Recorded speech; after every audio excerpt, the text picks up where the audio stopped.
actually love this trade for the Jets. Ooh. I think Mendoza would be an incredible piece for the Jets to build around based on where their franchise has been and where they want to go. They have the 2, the 16, the 33, the 44, and the 103 in this draft, and they have 2 firsts next year. So you have draft picks to spend.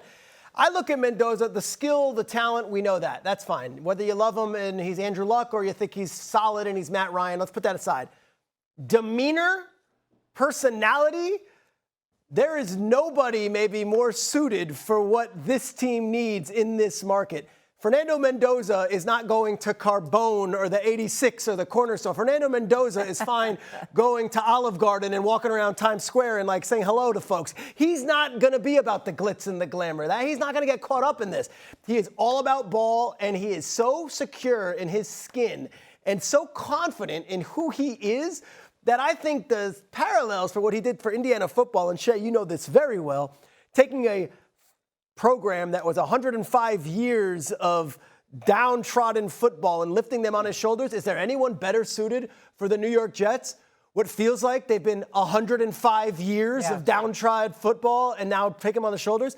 I actually think when you have all these picks and you have a first-round guy and he has won at the highest level of college and has taken a team that has similar parallels to what the New York Jets are, I love it. I just don't think the Raiders are going to be willing to budge. I don't think they're going to want to depart for him. Really quick, J-Mac, so what do you think it would take for them to move up? What would they have to give to the Raiders in order to swap I don't picks? think the conversation starts with 2 first-round picks. I think the conversation starts with 3 first-round picks. And now we're talking, for let's one at least spot? let's at least have the conversation. It's a 1 quarterback draft right now, and Simpson is kind of a waiver.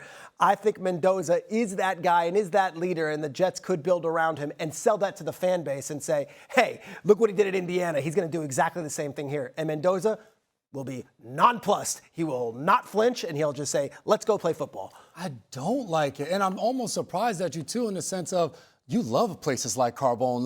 That's how I live. My quarterback can go to Carbone as long as he's throwing for 3 touchdowns on Sunday. I don't care where the hell you go eat. But I'm looking at this, and you just said it, what you ended with, how bad the Raiders need and want a guy like Mendoza. I think to Canty's point, if you're Mendoza, would you rather maybe be with the New York Jets? Possibly. They have a better offensive line.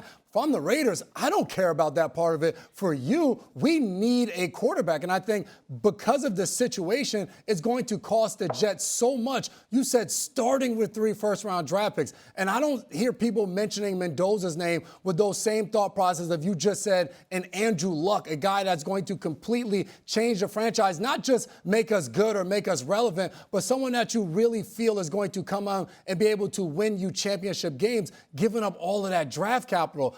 If I'm the Jets, I'm looking at it, 5 first-round draft picks in the next 2 drafts. Yes, you can look at that to ante up and go for a Mendoza, but you also can be looking about the future. You have a chance right now to genuinely build through the draft. This is a defense that had 0 interceptions.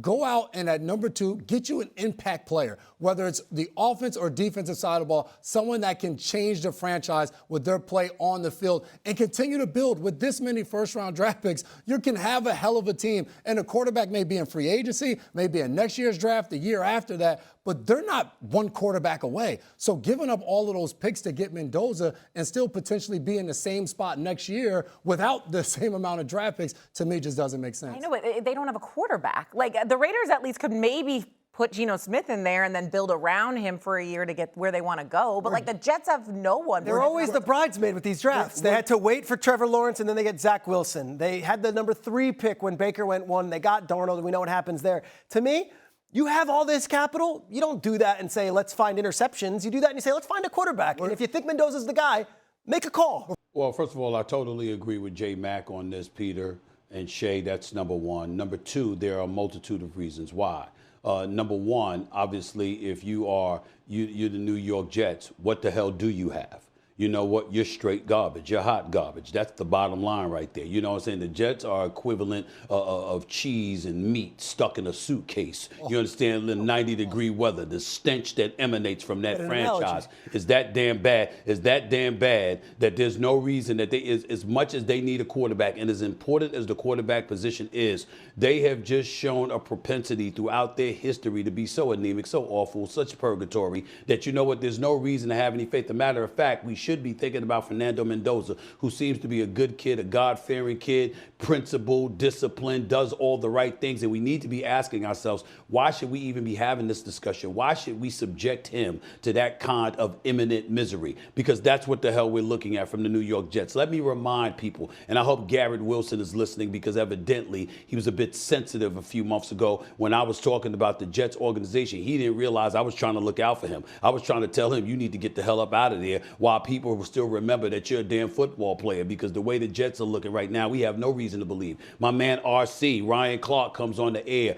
and raves about the man and the leader that Aaron Glenn is. Well, guess what? Let me tell you something right now. If you are that dude, I hope you end up losing that job so you could go someplace and it doesn't ruin your football career as a coach, because the stench of the Jets organization is that horrific that guess what? All bets are off. The hell with them getting a quarterback that's going to throw the ball to who? A quarterback that's going to hand the ball off to who? A quarterback that's going to be blocked by whom? You know, these are all the questions that you can ask. And where would I get that from? Well, allow me to count the ways. The New York Jets last season became the first team in NFL history to lose 5 consecutive games by 23 or more points at any point in this season. Point number one, they've got the longest drought in the National Football League. They haven't been to the postseason since 2010. That's point number two. They haven't won a division title in 24 years, since 2002 when Herm Edwards was called. You play to win the game. Evidently not when you're a New York Jet. That's point number three. Point number four,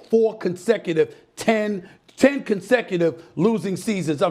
10 consecutive losing seasons. Point number five, your coach in Aaron Glenn is your sixth coach since that time. This general manager, Muji, he's your sixth general manager since 2010. All right? You're talking about a team, only team with multiple top 5 drafted quarterbacks since 2018, and neither is still with the team, okay? And the reigning defending Super Bowl champion is somebody you drafted second or third overall. This is the same franchise that passed up on Dan Marino to pick Ken O'Brien. So their ineptitude, their misery, everything you want to call it, has resonated since the 80s. There is nothing good about the New York Jets. The Jets are so bad, when you're driving on the New Jersey Turnpike, you're wondering whether the stench is emanating from the swamps or from MetLife Stadium just because the Jets are there. That's how bad they have been. That's how awful they have been. You got an owner, Woody Johnson, that we would sit up there and say to ourselves, what the hell does he have to do with politics? Why is he over being an ambassador to the UK? And then you transition to us saying,